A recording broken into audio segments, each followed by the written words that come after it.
So Akira Toriyama passed away last night or this morning, however you want to look at it. And I was like I said, don't really do much of the video, but once again, I was like, this guy very influential in my life and I guess everybody else's life. I guess you could say as some, in a way that you don't really think about. I was like the fact that I remember coming home uh, and watching one of the most innovative shows that we've ever had because of him, Dragon Ball, Dragon Ball Z, etc. Um, but I was like, you don't think of it, especially time goes on and we get older and all this other type of thing. But like I said, I was just knee high to a grasshopper just coming in. I was like, remember watching Toonami, didn't know what this was, and just being like, oh, what is this here? And from then on, hooked. Even to this day, you tell me something Dragon Ball Z esque is on or coming through, I'm watching. I'm checking out whatever game it was. It sometimes could be the repeat story. It's like, here, take my money. Um, I was like, hell, that's why a lot of us watch GT because we're like, oh, okay, cool. It's not him, but they're keeping. Oh, it's okay, I guess.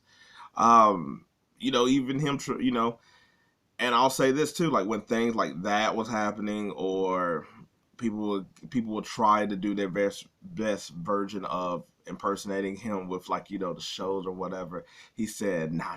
He came back and which he didn't have to do, and and rewrote or redid some of those things that we did. That's why we got a new version of Brawley, or we changed. I was like we changed that up, or how he got this new. I was like the new show that's coming out where it's basically just sort of like redoing GT.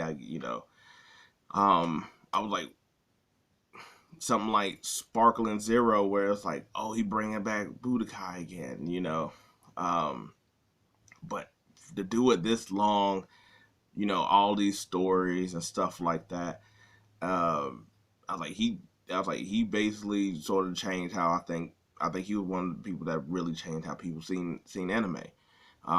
Like yeah, you say something about Dragon Ball now, everybody's like, oh yeah, we all know, yeah, that's it was a casual type of anime or whatever. But at the time, I was like, it was on TV, and and only like a few of them was. So that to be from there, and the video games that came after that to what it is now, where it's pretty much one of the biggest properties that you can do. It's a reason why we can see something like Dragon Ball Evolution and just be like, oh my god, why you besmirching this dude's name like that?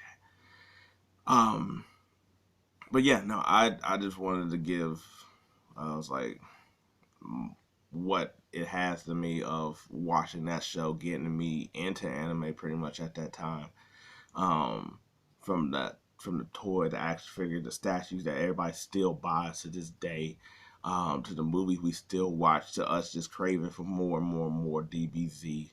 Even though at times it can still be about the same thing of like power ups and things like that, or how Goku is like always the main guy or whatever, but we still happen to love it, still happen to watch it.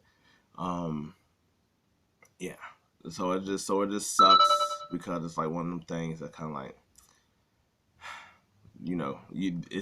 it's bound. It's always gonna. We always know it's inevitable, but at the same time, it's just something that we just don't ever see. That's really on the horizon. That just stuff just comes to pass. I guess no pun intended, but and it's just over. But I was like, but I feel like it'll be in good hands. I was like, it seemed like there were a few people that he seemed to have around that knows about it in a way that it could do it well, do it good at least.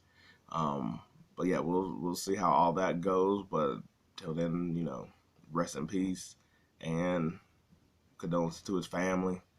I'm pretty sure you're gonna have the millions and millions of people that's gonna be out there giving out support through this and giving where they connected with him, for me, it's always gonna be the Dragon Ball Z Saiyan saga. That's where I got hooked up more so, and then I started watching Dragon Ball later, and then after that, it was a wrap. I was like from shirts and all that other stuff. But anyway, that's all I want to say. Peace.